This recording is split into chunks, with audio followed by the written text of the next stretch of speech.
Alright guys, this is me in post-production. This took place while I was filming the race review, hence why you're not going to hear me talk about the situation when you see my race review. But apparently, Bubba Wallace passed out when he got out of his car after the race, but then got himself back up, and during an interview with Jamie, literally see here, he starts to doze off again, and then the TV cuts away to a different camera angle not showing Bubba. Apparently, Bubba was put on a stretcher and transported to the infield care center, and reports saying he is awake, he is doing fine, and was even smiling at this point. So glad that knowing that he is okay. So yeah, just want to let you guys know about the situation that's been going on, and also give you an update as to why you're not going to hear me talk about this, was because this was filmed before I even knew about the situation. So anyways, enough of me. Enjoy the video.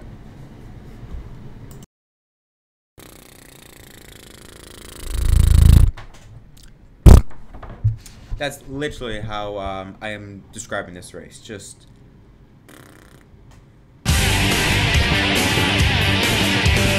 everyone, my name is Jeff from MDK, guys. Welcome back to the episode of Inside the Lines. Victory stop. Kevin Harvick just won at Atlanta for the third time in his career, and I think now breaks the all-time record, passing Junior Johnson. I think 51 career victories in his Cup Series career.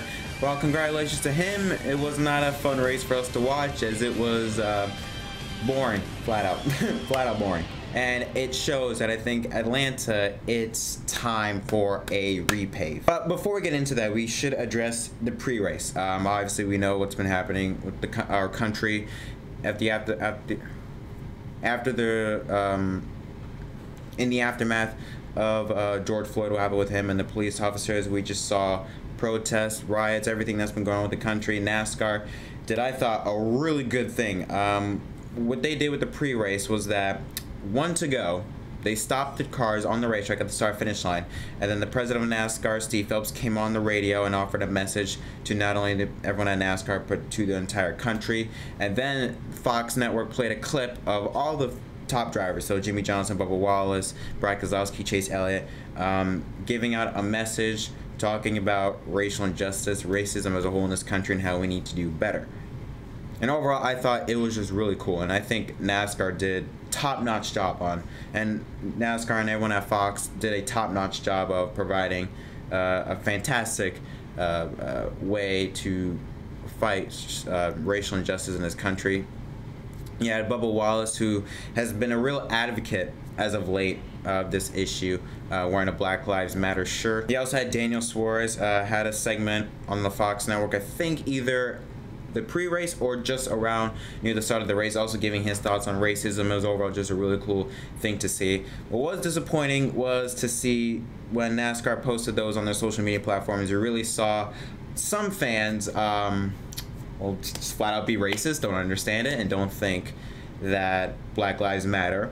And it was really sad, disappointing. It was also disappointing to see that a lot of people, for a few bad apples, they generalize as, oh, that's everyone in NASCAR. Because there are some fans that were being flat out racist, and then you had some people be like, well, of course it's NASCAR, what do you expect? It's like a few bad apples doesn't represent an entire community, and I'm glad that NASCAR has taken the efforts that they have been taking these past couple days to really show that they truly care about this issue.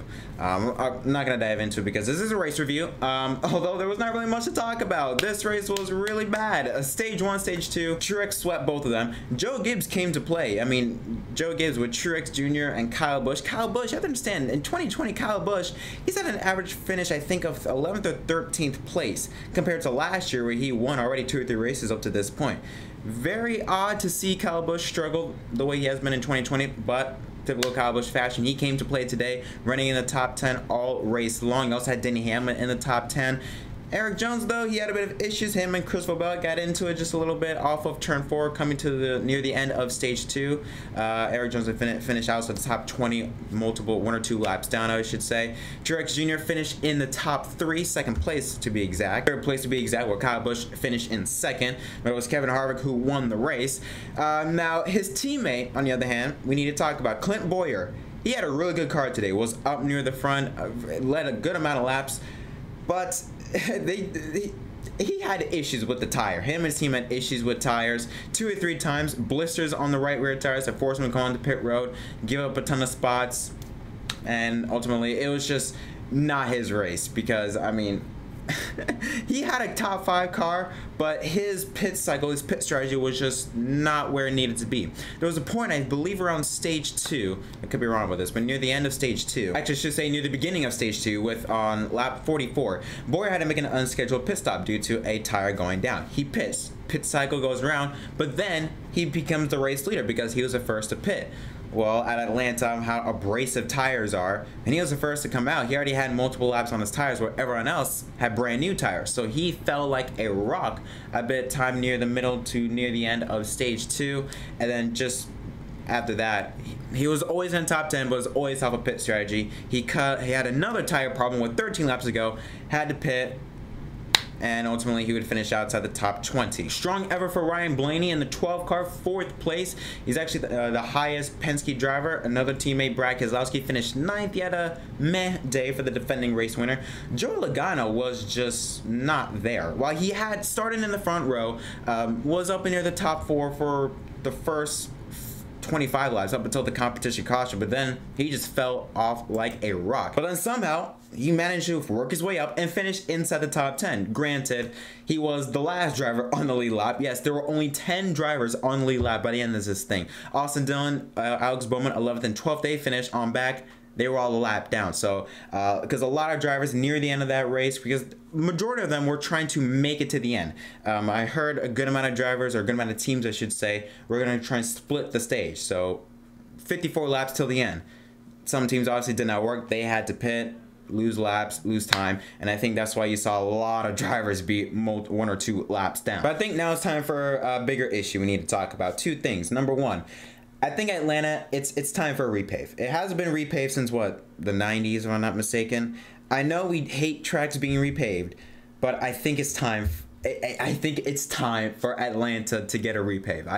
I know a lot of y'all don't want it, but come on. I think it's time. We're not gonna do it now. When are we gonna do it? All right, Atlanta cannot hold the track for so long. It's literally falling apart.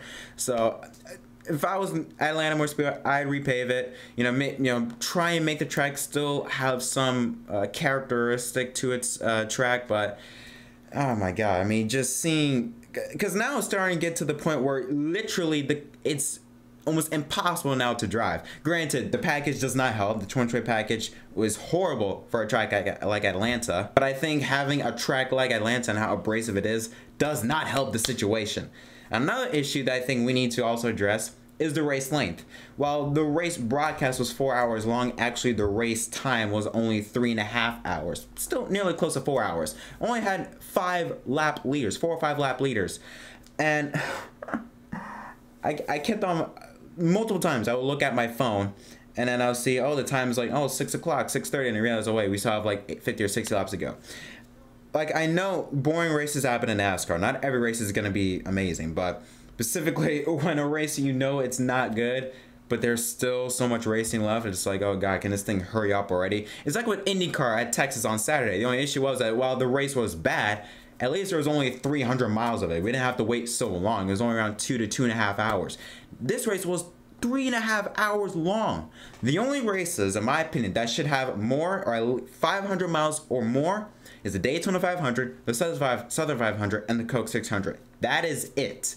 Other than that, Atlanta should be 400 to 300 miles, or 500 kilometers. I think that would equate to around 200 some laps. 2 to 2.5 hours is the sweet spot for NASCAR for a normal race. Every other sport in the world is doing this. Formula One, they have a 2-hour time limit. IndyCar, for regular races, 2 to 2.5 hours. Soccer, I should say, 2 hours. The NBA, 2 to 2.5 hours. The MLB, which is falling down in ratings, 3 hours. So I think NASCAR, it's time to shorten the race lengths, except for the crown jewel races.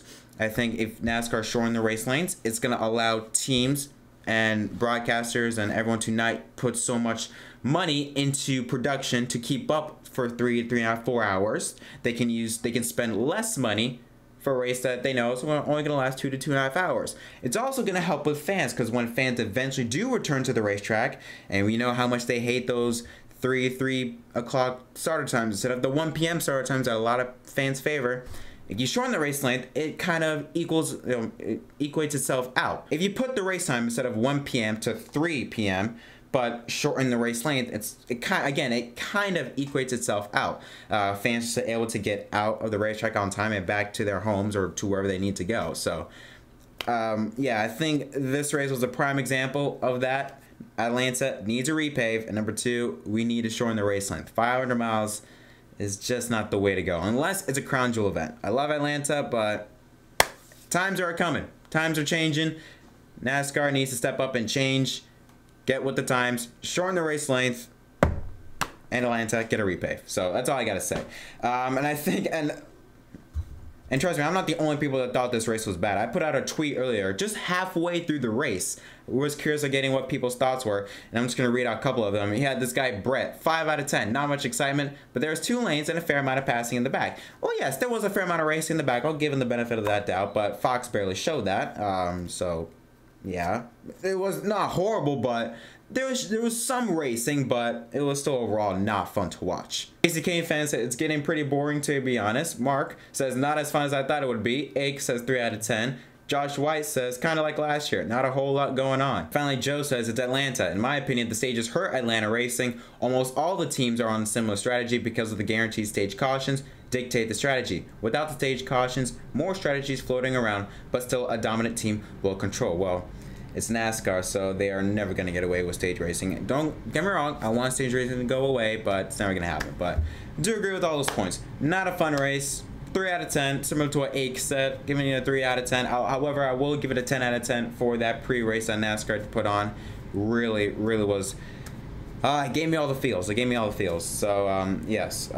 Very happy that NASCAR did that with the pre-race. However, very disappointed with that with the race that it put on today. However, I'm kind of not surprised when you have a package like this at a very abrasive track like Atlanta. It's not gonna work. It's not gonna work, and it's probably not gonna be the same for next week, because next week NASCAR is going to Miami, and if it's anything that's gonna be similar to how the championship race was run last year, we should be in for a not so fun race. So that's all I got to say. Nothing much to talk about here, but tell me what your guys' thoughts in the comment section down below, not only on the race but also on the pre-race. I'm very curious to hear your thoughts on it. I thought it was very awesome what NASCAR did. It really truly touched my heart, but I will say it showed that event. I'm kind of glad that also NASCAR did that, put it on social media, because it brought out a lot of the racists to the surface. Thing is, with racists, you don't know they're racist. You know, they act like any normal person until something happens where it forces them to speak out, and then all of a sudden racism that they bring out comes to the surface. So was interesting seeing the type of people that did not either A, did not get it, or B, just didn't like it or against it. So yeah, overall interesting day nonetheless in the world of NASCAR. And NASCAR on Twitter was just toxic, from not only from fans alike, but from also people that were stereotyping NASCAR for something that it's not, or at least not anymore. So yeah, that's it for me. I'm done out here. Thank you guys so much for tuning in. But yeah, I'm done with this. Thank you guys so much for watching my Victory Stop race review. Congratulations to Kevin Harvick for his 51st victory in his Cup Series career. Thank you guys so much for watching. Don't forget to like and subscribe for more content. Yes, we're going broadening our horizon now. We're no longer going to be doing NASCAR. We're going to be doing NASCAR, Formula 1, IndyCar. I'm going to make a separate video later on in the week explaining my decision to go from NASCAR and MDK to MDK Racing. But until next time, my name is Jet from MDK, guys. And I'll see y'all in the next video.